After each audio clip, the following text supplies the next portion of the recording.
Obrigado. Bom dia, irmãos. Uma alegria para mim estar aqui com os irmãos mais uma vez, né, e poder compartilhar a palavra de Deus, é aquilo que nos traz prazer, alegria.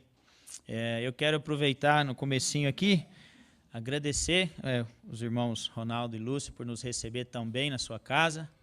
Nós nos sentimos em casa lá, né? Fizemos uma bagunça, mas foi muito bom. Obrigado, irmão.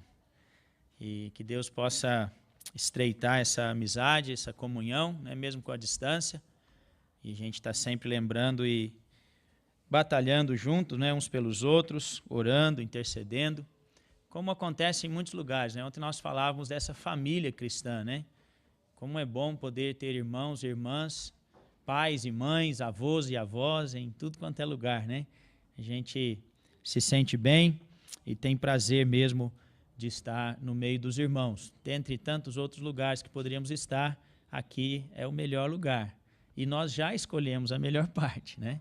Estar aos pés de Cristo, ouvir a sua voz, aprender da sua palavra, que nós possamos dar valor a esta verdade, né? Eu queria ler lá em Provérbios 11, e eu tenho certeza que aquilo que nós vamos compartilhar não é nada novo para os irmãos, mas eu gostaria de falar um pouquinho da responsabilidade, da importância do evangelismo pessoal.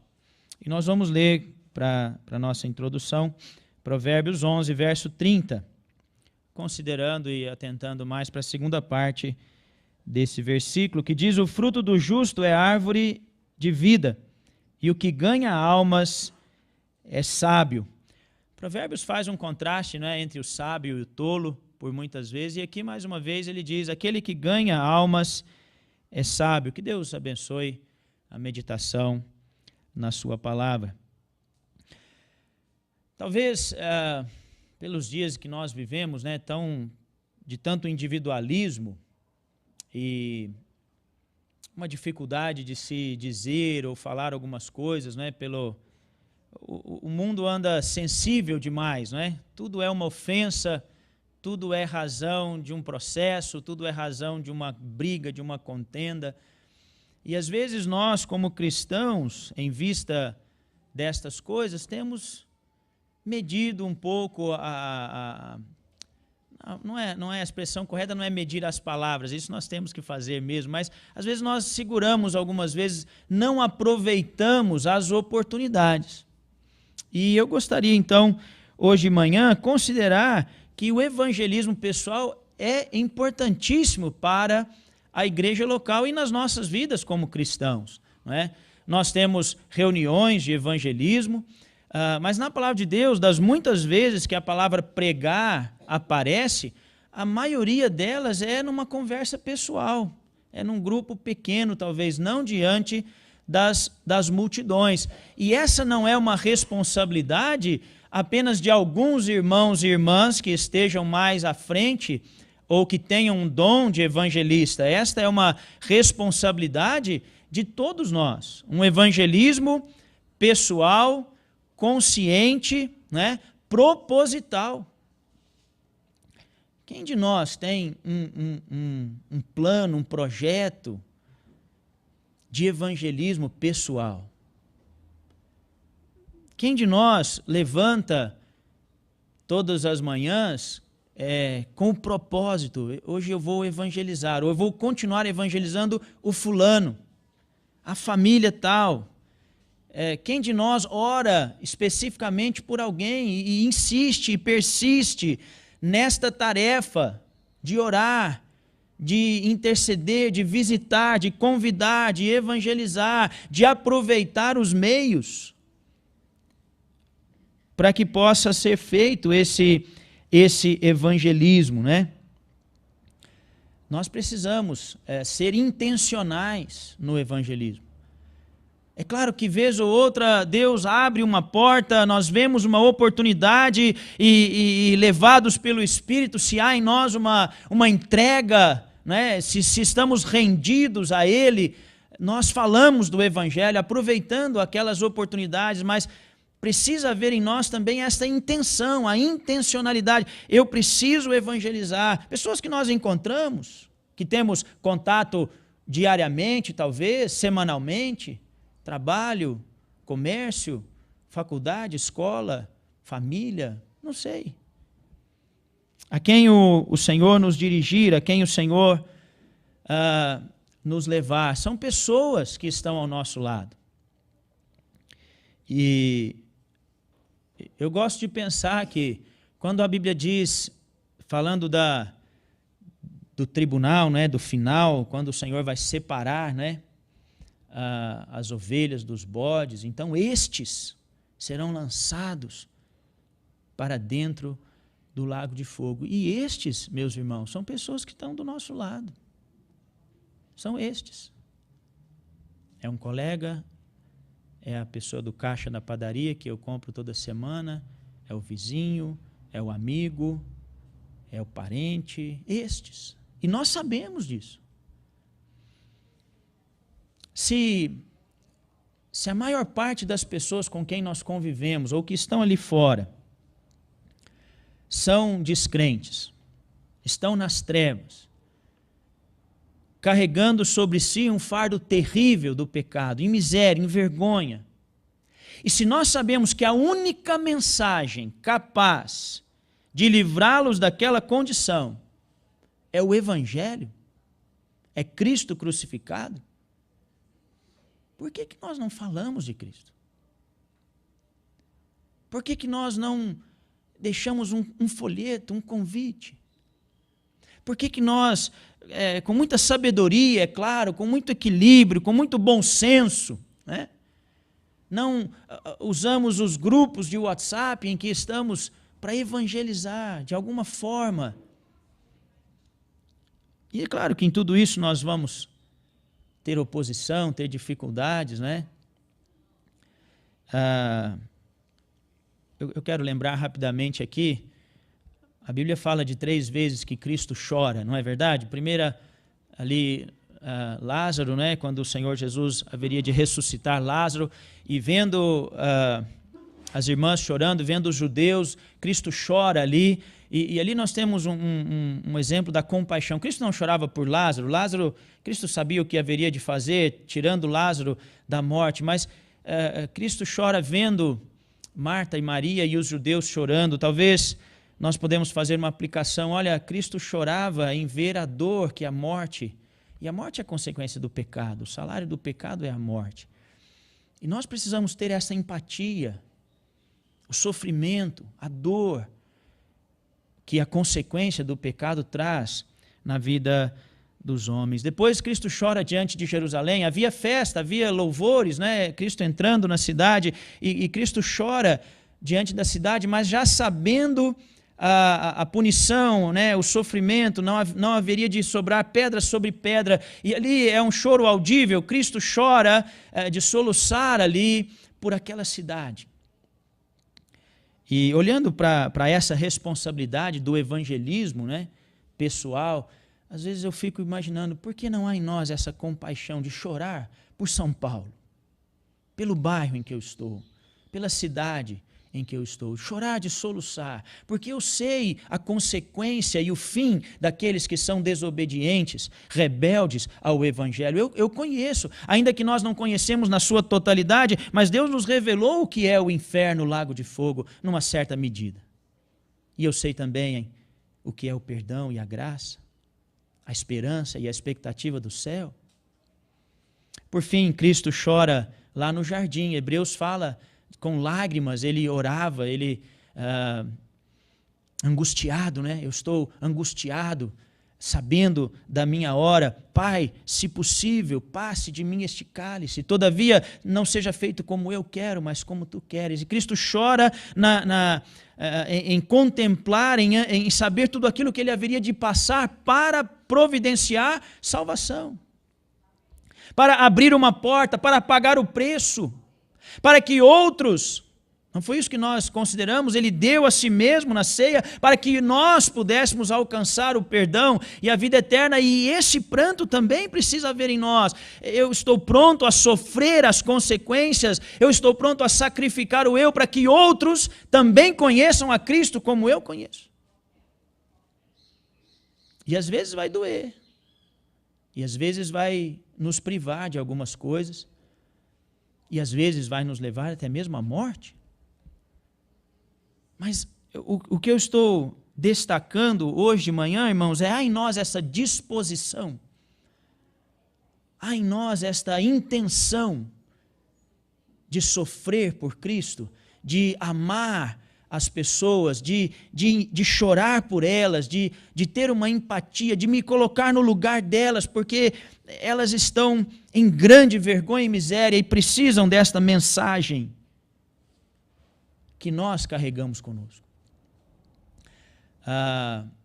Um vaso de barro, não há valor nenhum no vaso, mas que traz dentro de si algo preciosíssimo, porque Deus colocou em nós a sua palavra, o seu Santo Espírito, a mensagem salvadora, a mensagem que resgata, que transforma, o sangue que lava e purifica. Nós temos a mensagem. O evangelismo pessoal, meus irmãos, é importante e deveria ser, de fato, considerado por cada um de nós individualmente, porque no nome do nosso Deus está revelado a vontade deste Deus, né? Além do nome de Deus ser Salvador, Isaías 43:3, por exemplo, porque eu sou o Senhor, seu Deus, o Santo de Israel, o seu Salvador. Esta também é a vontade do nosso Deus. Ezequiel 33:11, por exemplo, diz: diga-lhes, tão certo como eu vivo, diz o Senhor Deus, não tenho prazer na morte do ímpio, mas em que o ímpio se converta do seu caminho e viva. Convertam-se dos seus maus caminhos. Por que vocês haveriam de morrer, ó casa de Israel? E há tantos outros textos que mostram que o nosso Deus é Salvador e a vontade de Deus, que deseja que todos sejam salvos. Como nós vemos também no Novo Testamento, lá em 1 Timóteo 2, 3 e 4, né? 2 Pedro 3 e 9. O Senhor não retarda a sua promessa, ainda que alguns a julguem demorada. Pelo contrário, Ele é paciente com vocês, não querendo que ninguém se perca, ou que ninguém pereça, mas que todos cheguem ao arrependimento. Se essa é a vontade de Deus, se esse é o nome de Deus, o Salvador, e essa é a vontade do seu coração, não deveríamos nós também desejar que ninguém se perca, mas que todos venham ao arrependimento, ao conhecimento da verdade? Não deveríamos nós investir mais e organizar melhor a nossa vida diária para que o evangelismo fosse uma parte grande nas nossas vidas, né? Esta boa obra de evangelizar, porque evangelizar é uma boa obra. Esta obra de adoração, quando evangelizamos, glorificamos a Deus. Cristo disse, eu te glorifiquei na terra, fazendo a obra que me deste a fazer. Eu glorifico a Deus. E nós temos falado um pouquinho lá em Uberaba de propósito, e como é maravilhoso ver na palavra de Deus que nós podemos, irmãos, glorificar a Deus em cada atividade. Sempre que eu reconheço Deus comigo, presente comigo, e sempre que eu entendo que aquilo que eu estou fazendo não é uma desobediência ou não ofende a santidade e a perfeição de Deus, eu posso realizar aquela tarefa, por mais simples que seja, para a glória de Deus. Quanto mais quando nós nos dispomos a evangelizar, quando nós nos dispomos a imitar ao nosso Deus, que é Salvador e deseja que todos cheguem, de fato, ao arrependimento e ao conhecimento da verdade. São muitos os que se salvam? Nós sabemos que não. Mas nós precisamos evangelizar. Aqueles que foram dispersos, lá em Atos, eles passaram a pregar o evangelho, e é um dos textos que eu mais gosto ali, porque diz, cooperando com eles, o Senhor. Nós temos muitos cooperadores, louvado seja Deus pelos irmãos e irmãs que cooperam, que oram, que ofertam, mas nada se compara em saber que Cristo coopera conosco. Ele coopera. À medida que eu, mesmo no meio de uma perseguição, mesmo no meio, aqueles irmãos foram roubados os seus bens, foram expulsos, foram perseguidos, e eles estavam então evangelizando, não murmurando, não reclamando, não desanimados, mas continuaram por onde o Senhor os levou, evangelizando, e o Senhor Jesus cooperava com eles. O Senhor Jesus dava a eles aquilo que eles precisavam, de ânimo, de força, a palavra, o sustento, e assim por diante. E é claro, nós vemos a importância do evangelismo pessoal, porque Deus entregou o seu Filho para que o mundo fosse salvo por ele, né? Deus amou o mundo de tal maneira que deu o seu Filho unigênito para que todo aquele que nele crê não pereça, mas tenha a vida eterna. Verso 17, porque Deus enviou o seu Filho ao mundo não para que condenasse o mundo.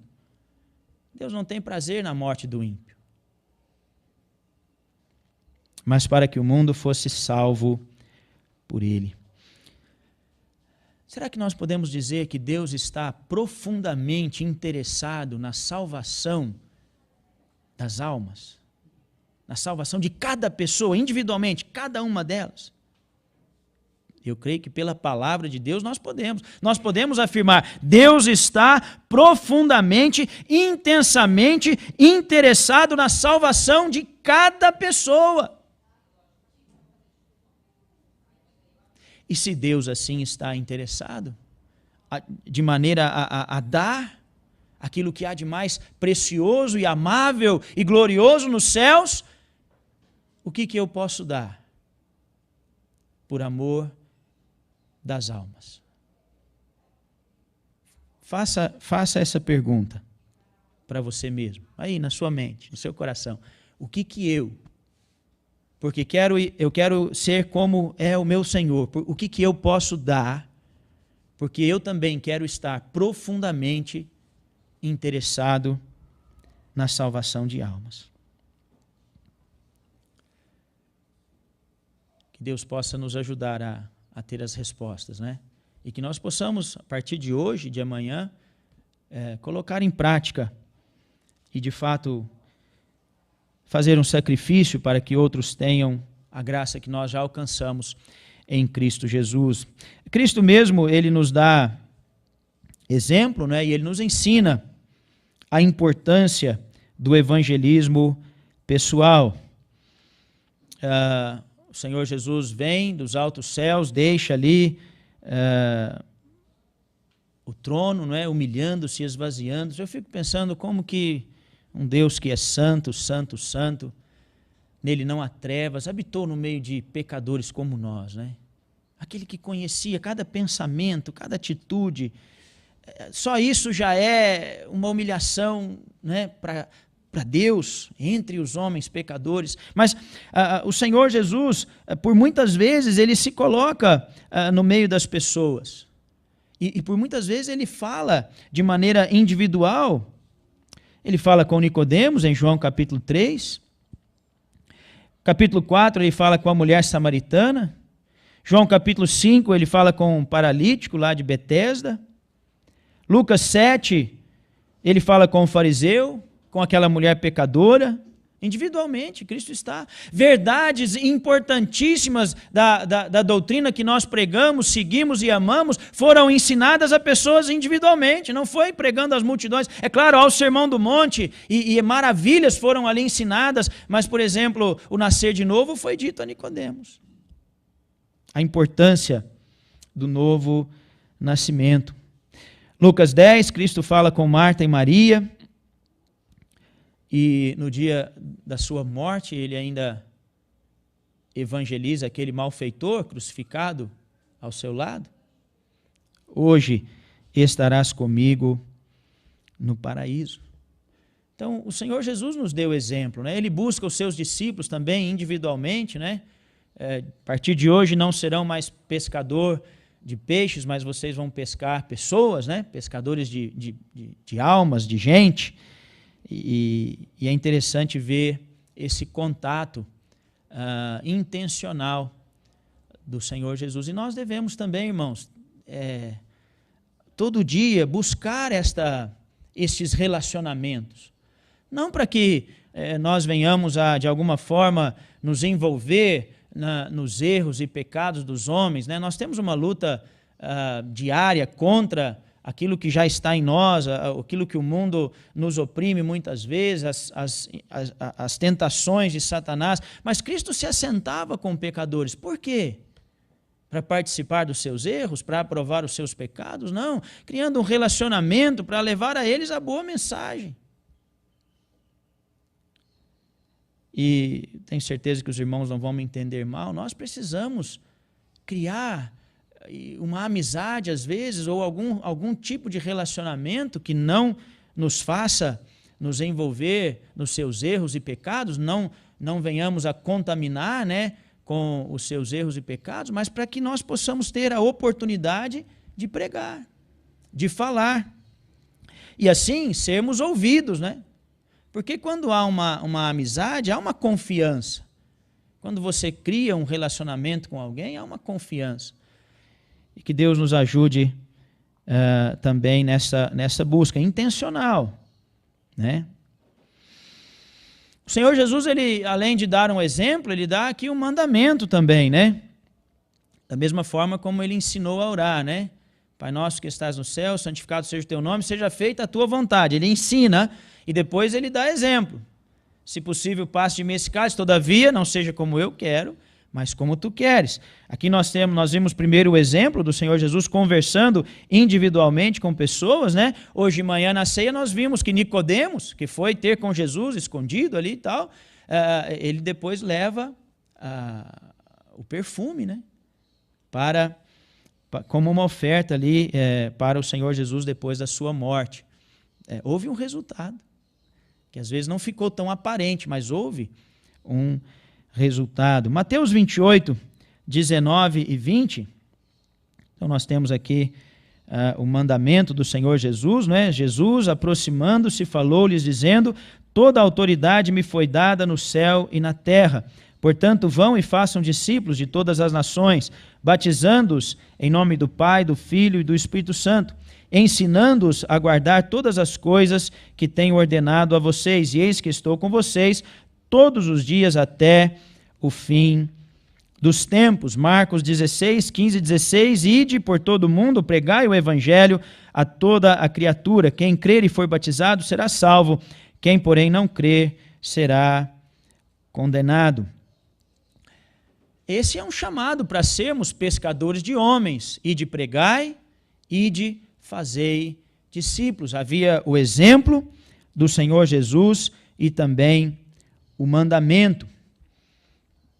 Venham comigo e eu farei de vocês pescadores de gente. Será que não é esse a nossa maior obrigação como cristãos?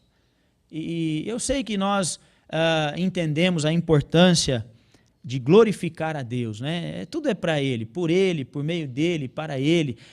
Nada é em nossa razão, né? Nós podemos esquecer esse negócio de que, não, é tudo por Ele é digno de honra, de glória, mas a tarefa de evangelizar, como eu já mencionei, glorifica a Deus.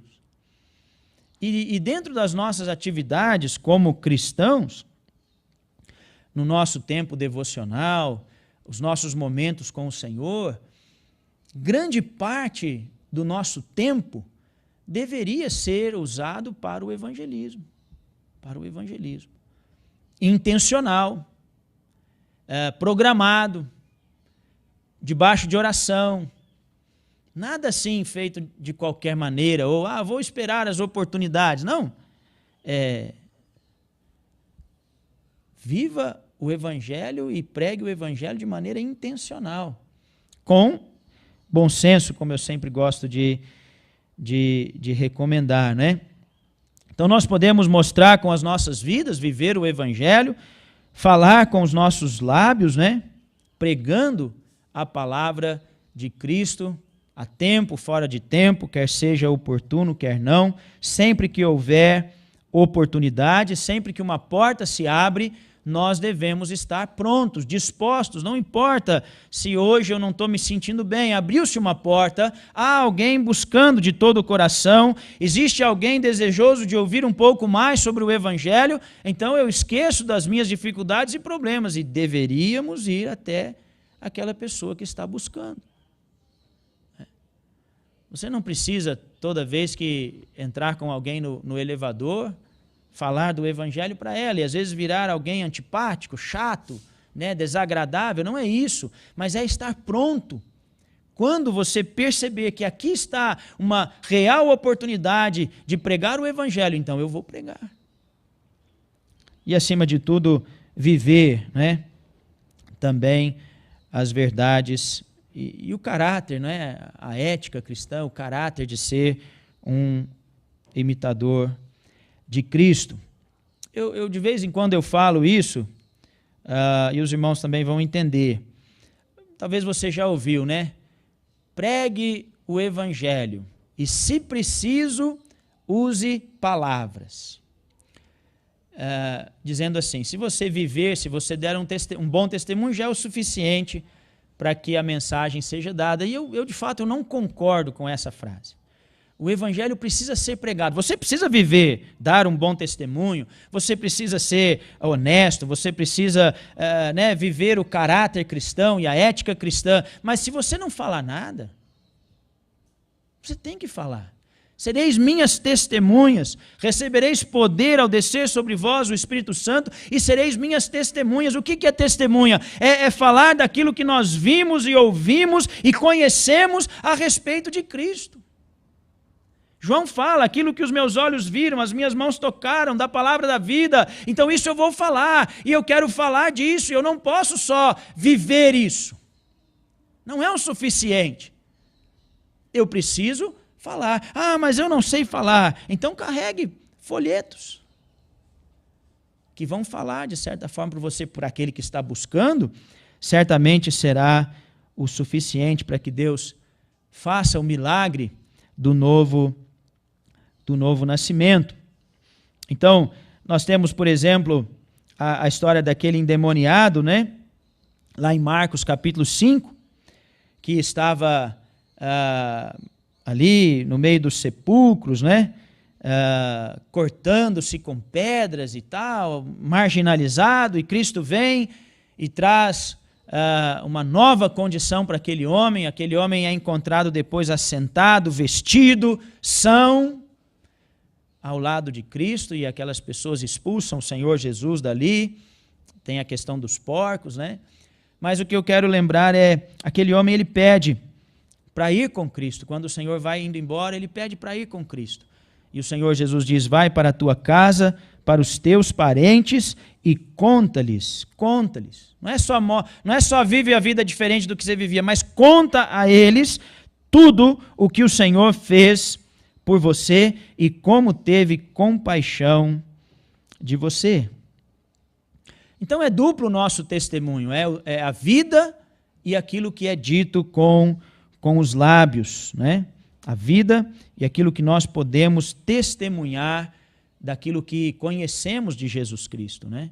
E uma coisa interessante é, de fato, essa proximidade com o Senhor e um conhecimento real de quem é o nosso Deus, de quem é o Senhor Jesus Cristo. Hoje o Senhor não está entre nós, habitando como estava com Pedro, com João, com os discípulos, com as pessoas daquela época, mas nós podemos ver o Senhor pelos olhos da fé, pelo estudo da palavra, pela leitura, pela meditação, pela comunhão, e eu gosto de dizer que é quase que nós podemos também tocá-lo. E não estou falando aqui nada fora daquilo que a palavra de Deus nos ensina, mas uma comunhão verdadeira com o Senhor e procurando conhecê-lo pelas Escrituras. Pela fé nós podemos vê-lo, e vendo a Cristo, vemos o Pai. E conheceremos a sua compaixão, da mesma forma que conheceremos a sua santidade, a sua justiça, de como Deus odeia e detesta o pecado, mas ao mesmo tempo como Ele ama, como Ele abre uma porta, como há justificação em Cristo, há perdão, e o sangue de fato purifica de todo o pecado. E nós precisamos conciliar todas estas coisas e aprender a amar, aprender a nos importar. Talvez essa é a palavra-chave aqui, é aprender a me importar. Será que eu me importo com pessoas que estão ao meu lado? Eu costumo me importar com parentes, às vezes, dependendo do que o parente já fez, né? Das mágoas que ele já provocou, das dores que ele já... E nós precisamos vencer tudo isso, porque isso é humano, é carnal. Mas o amor, a misericórdia, a compaixão, isso é espiritual.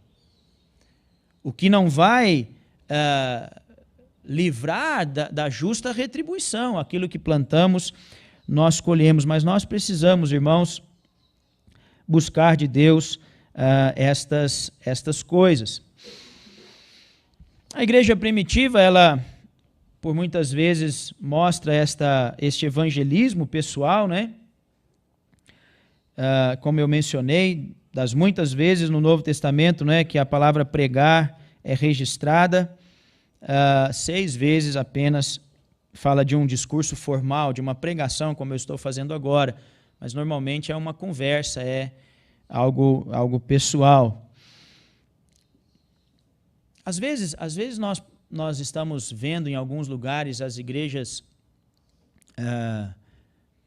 diminuindo e muitas portas se fechando, justamente porque falta o evangelismo pessoal. Eu creio que a igreja não pode subsistir, continuar, permanecer sem o evangelismo pessoal.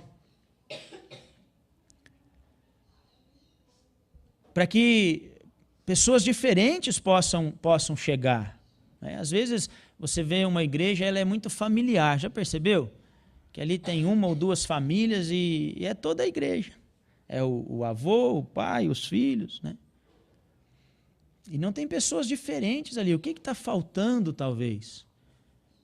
A igreja é para ser uma diversidade de famílias, de pessoas, talvez de culturas, de nível social, né?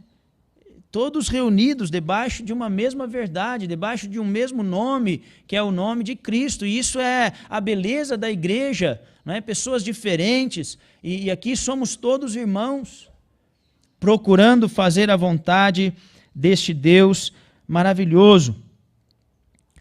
E assim nós vemos a responsabilidade de cada cristão. Há um texto lá no Velho Testamento que eu gostaria de mencionar, não vou entrar no contexto, mas houve ali uma maldição para os habitantes de Meroz, não porque eles fizeram algo errado ou mal, mas porque eles não fizeram aquilo que era bom. Juízes 5:23 diz: amaldiçoem Meroz, diz o anjo do Senhor, amaldiçoem duramente os seus moradores, porque não vieram em socorro do Senhor e seus heróis. A versão na linguagem de hoje diz: amaldiçoem a cidade de Meroz, diz o anjo do Senhor, amaldiçoem os seus moradores, pois eles não vieram ajudar o Senhor, não vieram como soldados para lutar por ele. Nós vimos lá no comecinho que é a vontade de Deus, está no coração de Deus a salvação de todos. E às vezes eu fico assim um pouco preocupado, será que esta maldição ela não caberia também na minha vida?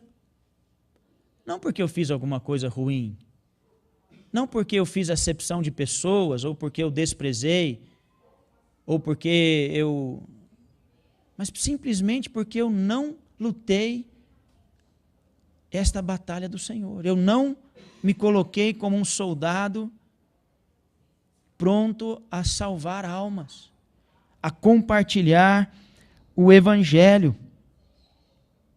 Aquele que sabe o bem que deve fazer e não faz, o que ele está fazendo?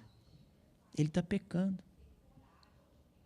Aquele que sabe o bem que deve fazer e não faz, ele peca. E se nós também, mesmo que fizermos algo que aparentemente é bom, mas se não fizermos pela fé, se não fizermos porque entendemos que esta é a vontade de Deus para nós, se não fizermos porque Deus nos ensinou e cremos em Deus, e crendo em Deus nós vamos agir, também pecamos, irmãos.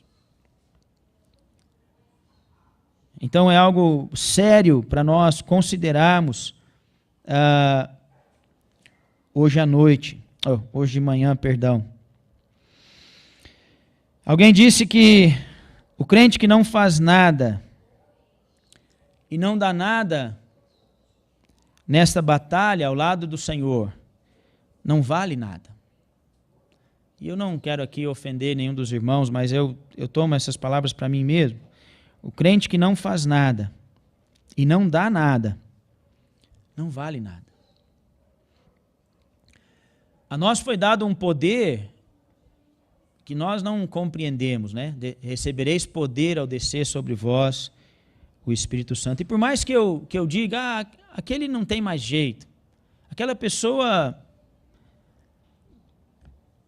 para os homens tem coisas impossíveis, né? Mas o Senhor Jesus disse, para Deus tudo é possível. Enquanto há vida, enquanto há aqui, né, vida, há esperança de arrependimento, de fé, de mudança, né, de renovo, de transformação. E nós devemos atentar então para esta responsabilidade solene que Deus nos tem dado. 1 Coríntios capítulo 9, e eu creio que eu já devo ir caminhando para o final, são 11h30, eu posso ir até às 11h30, né? Mais 5 minutinhos para os irmãos não cansar de mim e me convidar uma próxima vez, né? 1 Coríntios 9,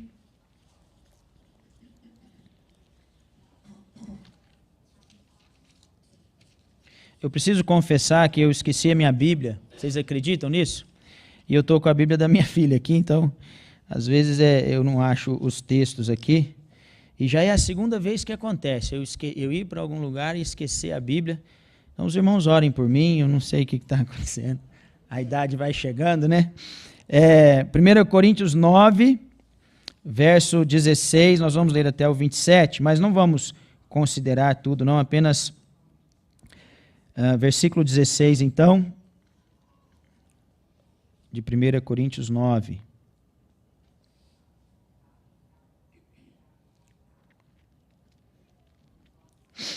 Que diz assim: se anuncio o Evangelho, não tenho do que me gloriar, pois sobre mim pesa esta obrigação, porque ai de mim se não pregar o Evangelho.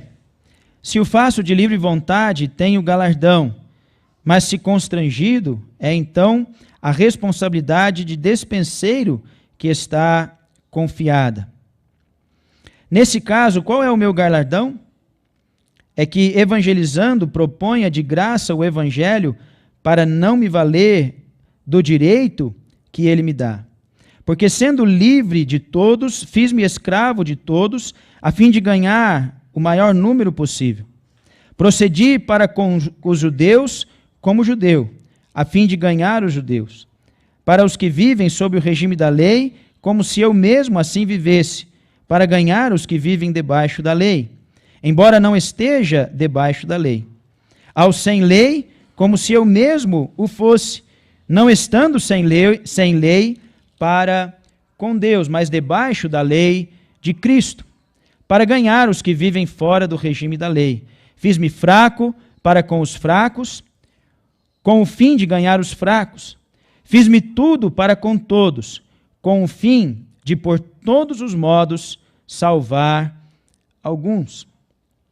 Tudo faço por causa do Evangelho, com o fim de me tornar cooperador com ele. Não sabeis vós que os que correm no estádio, todos na verdade correm, mas um só leva o prêmio? Correi de tal maneira que o alcanceis. Todo atleta em tudo se domina, aqueles para alcançar uma coroa corruptível, nós, porém, a incorruptível. Assim corro, também eu, não sem meta, assim luto, não como desferindo golpes no ar, mas esmurro o meu corpo e o reduzo à escravidão, para que, tendo pregado a outros, não venha eu mesmo a ser desqualificado. Eu quero destacar só algumas coisas aqui. Paulo fala desta obrigação, não é? Se anuncio o evangelho, não tenho do que me gloriar, pois sobre mim pesa esta obrigação. Ai de mim, se não pregar o evangelho. Será que esta é uma consideração de apenas alguns irmãos, ou aqueles que estão na liderança, ou aqueles que têm de fato o dom de evangelista, ou esta deveria ser uma consideração de todos nós? Ai de mim, é-me imposta esta obrigação. Quando eu leio aquele texto, o amor de Cristo nos constrange, né? O amor de Deus nos aperta, e a única direção, ou o único aperto é esse, de sermos imitadores de Cristo e de levarmos a mensagem do evangelho. Não há outro caminho para nós, cristãos, a não ser vivermos o evangelho e pregarmos o evangelho. E eu gostaria de destacar o finalzinho, né, que ele dá o exemplo dos atletas que têm toda uma preparação. Nós estamos chegando aí perto de Olimpíadas, né? E tem atleta se preparando durante os 4 anos, e ele tem uma programação, ele tem disciplina, ele tem exercícios, ele tem uma alimentação, e ele não foge daquilo, porque ele sabe que aquilo traz resultado. Ele se sacrifica, ele deixa a família às vezes, ele sacrifica o corpo, sacrifica coisas que ele gosta, ele deixa de fazer, de aproveitar, né, aos nossos olhos, porque ele quer o prêmio, ele quer a coroa, ele quer a medalha, ele sabe que vai ter resultado se ele se dedicar, se ele se empenhar. E eu penso que a mesma coisa aqui, meus irmãos, precisa haver, eu falei da intenção, né? Precisa haver em nós esta intenção. Paulo fala, eu luto não como desferindo golpes no ar. O que nós estamos fazendo? Será que é um movimento sem muito sentido? Será que é um evangelismo sem muito objetivo? Apenas para, e aqui mais uma vez falo de mim, apenas para postar depois no Instagram?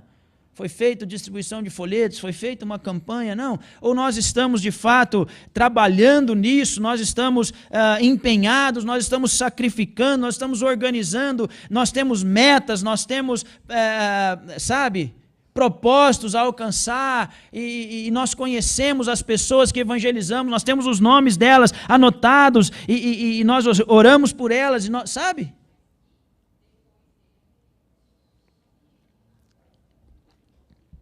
Por quantos?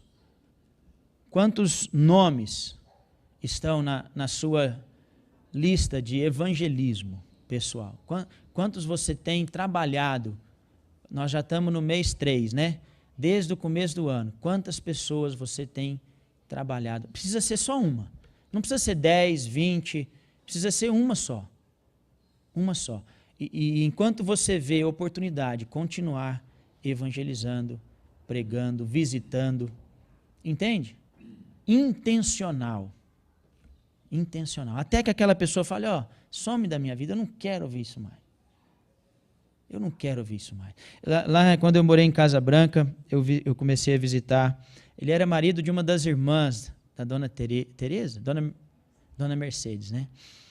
E sou Totti, radialista, os dois já bem de idade, eu comecei a fazer um evangelismo com ele, semanal, e foi indo. Logo que chegamos nos 10 mandamentos, fomos lá, né, um estudo que eu costumava dar na época, e um dia eu cheguei para o estudo e ele falou, eu não quero mais, você não precisa vir aqui,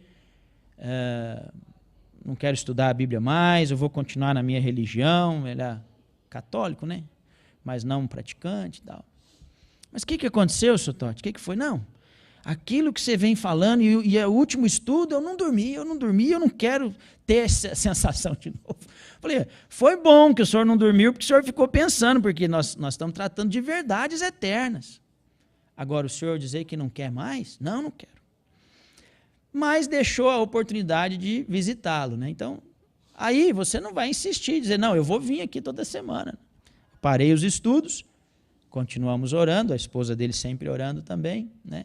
Mas, infelizmente, não teve uma confissão de fé até que já faleceu, né?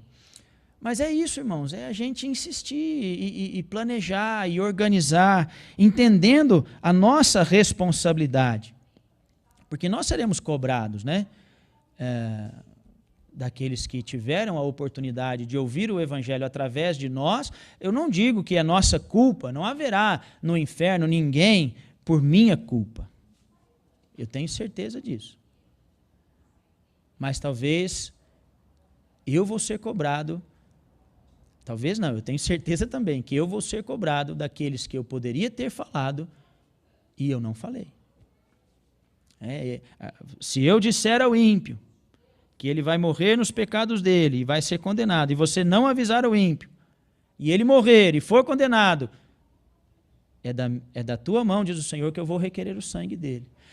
O que isso significa, na verdade, talvez é mais do que a gente possa compreender, mas existe uma responsabilidade. Deus está falando, olha, você é responsável. Você é responsável.